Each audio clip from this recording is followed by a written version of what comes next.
Todd Palmer, beat writer for the Missouri Tigers, joined today by new men's basketball coach Cuonzo Martin. I appreciate the time today, Coach. And obviously, there's been a lot of news the last 6 weeks here with your program, and none bigger probably than the signing of Michael Porter Jr. last week. Can you just take me through how that came together? I know you said initially that you met with his father and invited him to maybe join the staff or start having those conversations. Were you pretty confident at that time, if he joined the staff, that Michael Porter Jr. might follow, or how did that process work? No, I don't know if necessarily pretty confident. I just think that the biggest key was getting to know his dad and also his mom, Lisa, and I think they wanted to get to know me as well. So I think it was a respect from the standpoint of what's best, not only for the dad, but also for their family if this happens, which I thought was a great gesture. My wife was actually there as well. So just getting to know him, and I knew a lot about him. I talked to Coach Romar, the new Coach Romar, and he spoke highly of him as a man, as a father, as a husband. So those things for me were great. And I just think in building the relationship, I feel like he'd be a good part of our staff. He's familiar with the university, familiar with this area, so that helps. So and it worked out for both sides. Yeah, and so at what point did you then start having conversations with Michael Jr.? Well, again, per se rules with the kids. So obviously, when really couldn't talk with the kid at all until he got his release from Washington, which is a strange deal. You might think, okay, well, his dad's, that's his dad. You can talk to the kid, but that wasn't the case at all. So I obviously had to wait till he got his release from Washington, then start to talk from there. But I think, in my opinion, the young man, he wanted to do what was best for him as a player, and I think he also wanted to be here and be a part of Mizzou. Excuse me. Excuse me, eating the peanuts. Sorry about that. That's right. Yeah. And I think he wanted to be a part of the Mizzou basketball family, but also the community. I think they really embraced him as well. Yeah. Especially as talk of other guys you were recruiting and stuff, became public, I think expectations for this program have kind of gone through the roof. How do you manage that, and does it need to be tempered at all? I mean, it seems like people are thinking, oh my gosh, Missouri's going from 8-24 to, challenging Kentucky for the title and going to the Final Four. Is that realistic? Well, for me, I really don't consume myself with that at all. I mean, my job is literally doing my job, and that's being the head coach of this program, developing our basketball program, developing young men so they're successful on and off the court. But I don't consume myself. I don't get caught up in it, because what's on the outside is not my expectation. It doesn't change what I believe or what I feel as a coach, and how we approach this every day. So I don't spend a lot of time with that at all. But I think the excitement for our fans, for our ball players, I think that is great, and I think it's great energy going into the spring, the summertime, and into the fall. So I think anytime you can have good things going on, I think it's great, because we obviously have some tough patches here and there over the years. So when you can get excitement, I think it's all fun. But as far as all that other stuff, I don't waste time and energy on it. Do you? I mean, obviously you still got a couple scholarships to fill, yes, and so the roster's not really set. But do you have a sense yet for what's realistic for this team to accomplish next year?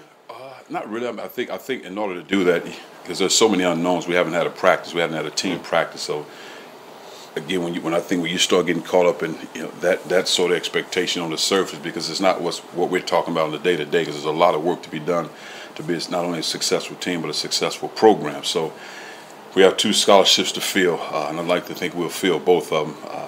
We find the right guys, and we've honed in on some guys. So, and once you do that, you get guys here in June, kind of build your program, what we're looking for offensively and defensively, putting guys in position to be successful, because there's a lot of things on the surface you assume, especially with guys that are coming into the program. And we also have to put the current guys on the roster in position to be successful. So there's so many unknowns to say what it would look like until we actually go through it. Michael Porter Jr., #1 player in the country. He's getting all kinds of hype, and that's probably not going to abate next season. I mean, there's probably going to be all sorts of media that wants to talk to him. He's going to be the #1 story. People will be interested in his draft status, all kinds of stuff like that. How do you manage that and make sure that other kids don't get jealous, or that it doesn't divide the team, the attention that he gets? Well, I think the truth of the matter, that's a reality. And I think when you talk about it as a coach, you help guys understand the importance of being successful as a team. Because even though his level of status, you're talking about a projected potentially number one player in the draft if that happens, the number one player in high school. So he comes in with those accolades. So it's kind of understood. So it's not like it's a hidden gem where we assume this. That's expected. So I think for our guys, the most important thing is for our basketball team to be successful, putting him in position to be successful, but also keeping Michael Porter Jr. out of harm's way and just really protecting him. So it's just, academics of basketball and having a social life as a college student athlete, because the other part would take care of itself. But I think for him, he has a tremendous luxury of not only having his dad on the staff, but also having his sisters, his family, and I think that'll really help him because there's a foundation, and plus there's an area that he's familiar with. Yeah. So I think for him, I think that's a great start. But it's also guys on the roster that he had relationships with before, so it's not like he's never met them before. So I think it helps him. So I mean, for the guys like Terrence Phillips, Jordan Barnett, Kevin Purrier, who are coming back and have gone through some tough times, do you sense that they're excited to add a guy like that, and they're kind of starting to see light at the end of the tunnel after some really difficult years, or do you worry at all about whether they're going to feel like they're not going to get any respect or love and admiration anymore? No, I don't worry about that at all because again, this is a team sport. It's been that way. I mean, since I've been on this earth, basketball is a team game, and I think those guys want to be successful. They want to win, and I just think watching those guys in workouts, their energy, their level of leadership, all those things have been great. And I think really they want Michael Porter Jr. here because it helps everybody. It helps them as being successful basketball players because I think the one thing about this game, at least when I played and as I remember, good players want to play with other good players. And I think especially the ones that want to be successful. And I think you have a guy of Michael Porter Jr. talent level, skill level, but also his ability to want to lead, to be a good teammate, to fit in. As talented as he is, he wants to do a great job of fitting in. I think those guys will embrace that, and they look forward to it. Yeah. How much different does this feel? I mean, Missouri State was, your first job. It's a smaller school, but when you move on to Tennessee, when you move on to Cal, were you able to hit the ground running as fast, and did you feel as settled in as you do, or you seem to here at Missouri? No, I think this was, and I don't know if fast is the word because I don't want to equate fast with success because we hadn't played a game yet. Yeah. But I think fast from the standpoint of familiar with the area, familiar with the fan base, so to speak. So understanding, not only have been on campus here when I was in high school, friends and family have gone to school here, but have watched the university from afar for so many years. So familiar from that standpoint. When I took over at Tennessee, it was a different area from a recruiting standpoint, different program. You're taking over under different circumstances. When I took over at Cal, it was a place I probably landed in the state of California on a plane probably twice. Yeah. So just different from that standpoint. So now you understand the whole different recruiting base, getting familiar. So I would say fast from the standpoint, being familiar with this area, yes, it helps. Yeah. I mean, do you already feel pretty settled in and pretty comfortable in your? I mean, because obviously you know what it takes to be a Division I head coach, but I mean, you've only had this office for a month, but does this already feel like home? It'll feel like home when my family gets here. I think that for me, right now, it's just work. It's all work. It's just I spend so many hours in the office. I mean, really not sleeping a lot because there's no point in really getting a lot of sleep because there's a lot of work to be done and my family's not here. So once my family gets here, then it'll truly feel like home. But does it feel good? Yes. So now you've got one son at Purdue. Yes.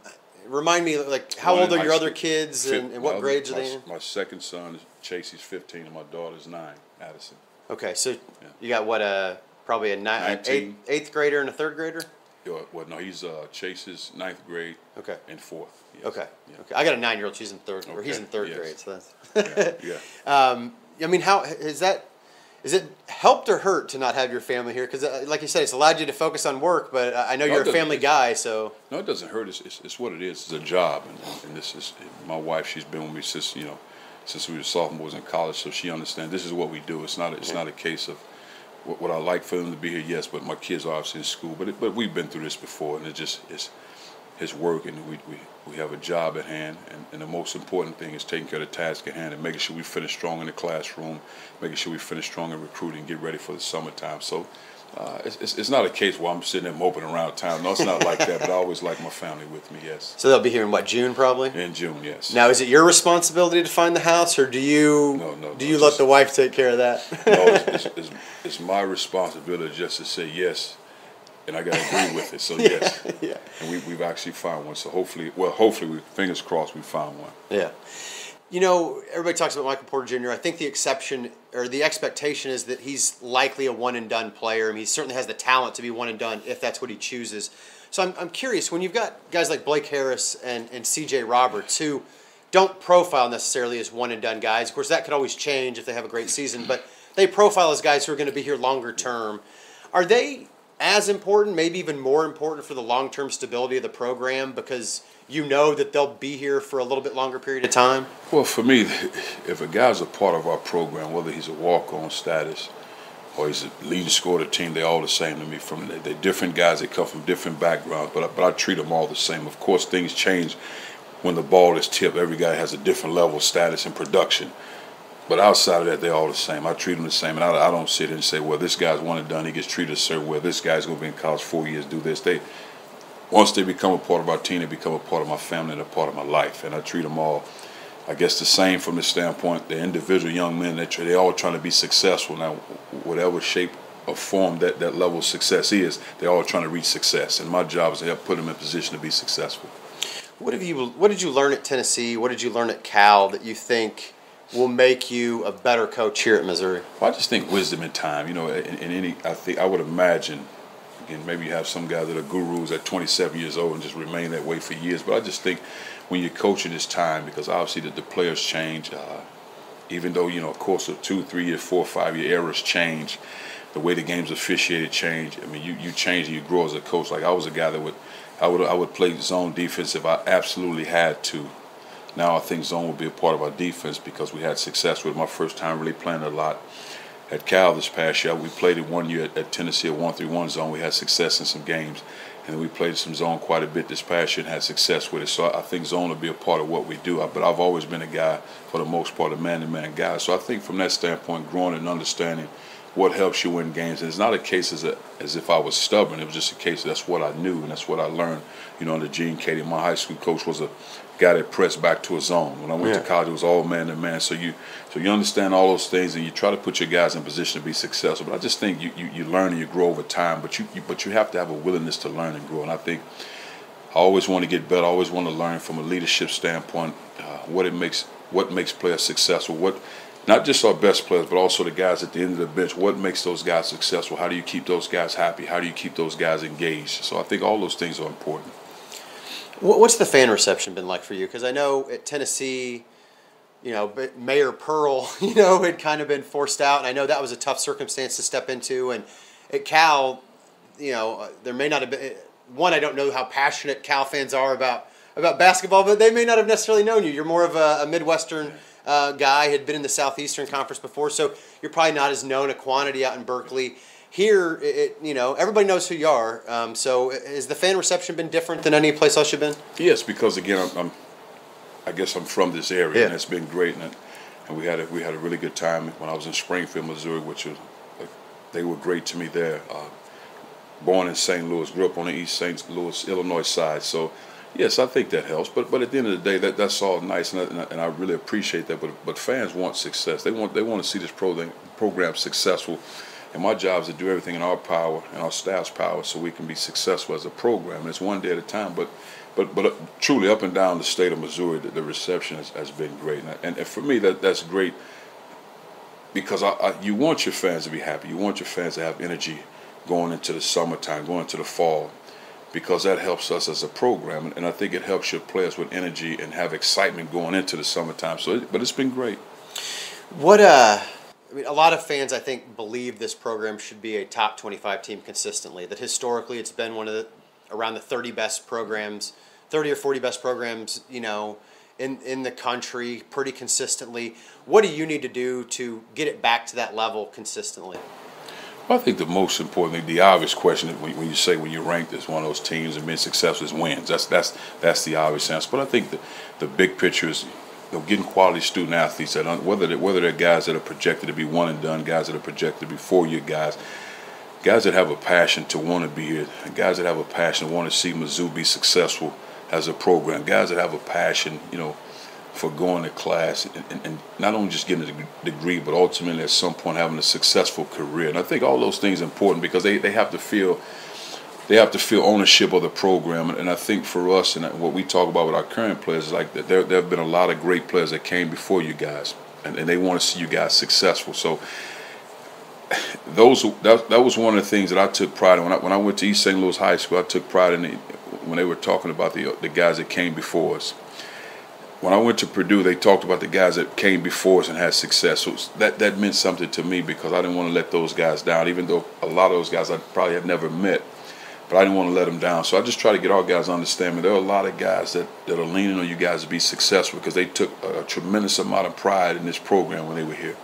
No, you played professionally with Melvin Booker, yes, right? So have you already started reaching out to alumni of the program and trying to get those guys re-engaged? I know that was something Kim Anderson wanted to try to do with varying degrees of success, but is that something that's important to you to try to re-engage those guys? Very important. And the one thing that we're doing is obviously getting a lot of database from not only former players, but also former student managers. I think that is very important, because they had in my opinion, student managers have just as much value, even though they don't have the production on the floor when the lights come on, but they have a tremendous value to the program. So we have to reach out to those guys as well.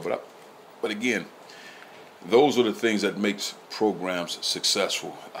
To bring those guys back, and like I told our players, the former guys, and even the places I've been, all I want to see is my school or my team to put forth your best effort. Everybody wants to win. That's the obvious part, but put forth your best effort.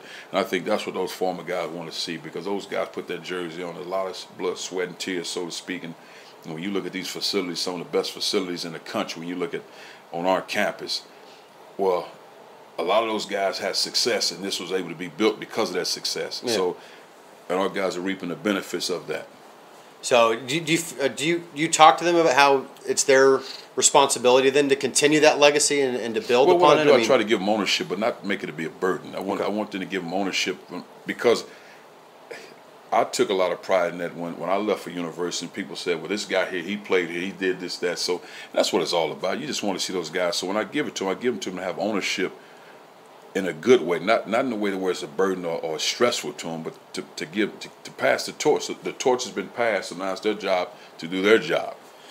You've mentioned successful program. Yes. What defines success for you? Is it tourney appearances? Is it conference championships? Is it breaking through to a Final Four? What in your mind? Well, I think all those things, when you're talking about, when you're saying top 25 teams, you want to be in the ballpark of it. You know as well as I do, it's extremely hard when you're talking about being a Final Four team, because you look at the teams that's been projected for years, and some teams have had, so many great players on their roster that hadn't made it. So, I mean, I think when you're talking Final Four teams, I think if anybody has a chance to get to that Sweet 16, anything can happen. I think that's the goal when you're talking Final Four. Now, obviously, there's certain situations, some teams are so talented that they get there. But I think success in a program like this, with the resource you have, with the caliber talent, I think you should be hovering around perennial top 25 teams every year, having a chance to be in-state tournament teams every year, barring any major injuries. So I think, this program is built for that, without a doubt. Have you had a chance to study much film of last year and see the players play it all? And Yes. what do you think of the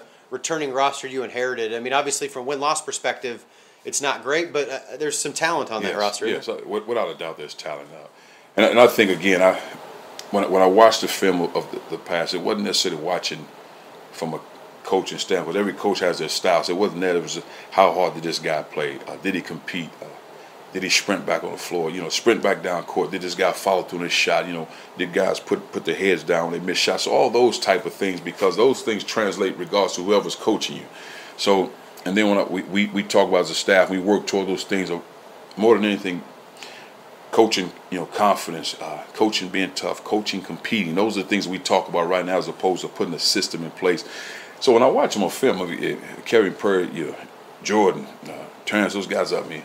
Jordan Geis is a guy that competes and plays hard. So you have parts there. Now it's a matter of us getting those guys to understand that we can be as good as anybody, but these are the things we need to do in order to be successful. And then I think once you start getting into June and July, you start, and really into the fall, you start defining roles of what makes our team successful and what makes this individual player successful on this particular team. So, but it's hard to say that right now. Yeah. All right. Coach, I really appreciate your time, and best of luck. Thank you. Yeah. Thank you.